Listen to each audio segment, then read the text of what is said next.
మాల్వా పీఠభూమిలో ఉన్నటువంటి ఇండోర్ సామ్రాజ్యపు ఒక రాజకుటుంబానికి కోడలుగా వెళ్ళింది.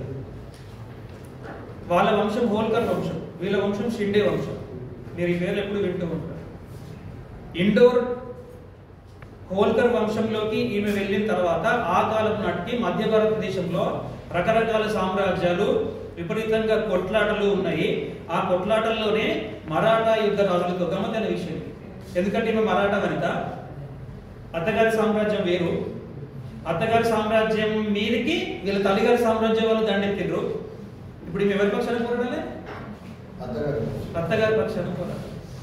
అత్తగారి పక్షాన పోరాడే క్రమంలో ఆమె భర్త ఖండేరావు హోల్కర్ చనిపోయాడు. ఆ తర్వాత బాధ్యత వాళ్ళ మామ తీసుకున్నాడు, మల్హర్రావు హోల్కర్. యుద్ధంలో ఆయన కూడా చనిపోయాడు. చనిపోయిన తర్వాత నెక్స్ట్ ఇయర్కే మాలోజీరావు హోల్కర్ కొడుకున్నాడు, ఒకడే కొడుకు కూడా చనిపోయాడు. రాజ్యం ఏం కావాలి? చాలా మంది ఏం చేస్తారంటే రాజ్యం అరే నల్లగడ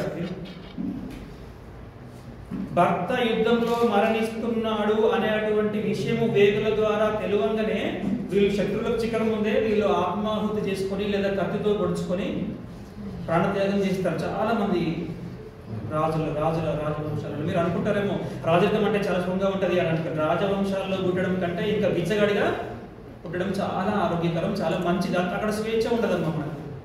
మన జీవితం మన చేతిలో ఉండదు. మహాభారతంలో ద్రౌపది ఏడిస్తే ఆమె తుడుచుకోవద్దు. మరి ఏం చేయాలి? దాసి వచ్చి చెప్పండి, మీకు ఆ జీవితం బాగుంటుందా మన జీవితం బాగుంటుందా? మన జీవితం బాగుంటుంది. ఎందుకంటే ఇది గారితే గారింది, ముక్కు గారితే అసహ్యంగా ఉండడానికి మీకు అర్థమైపోయింది. ముక్కు గారితే వాళ్ళకి ఏం చేయాలి? దాసి వచ్చి మాత్రమే చూడాలి.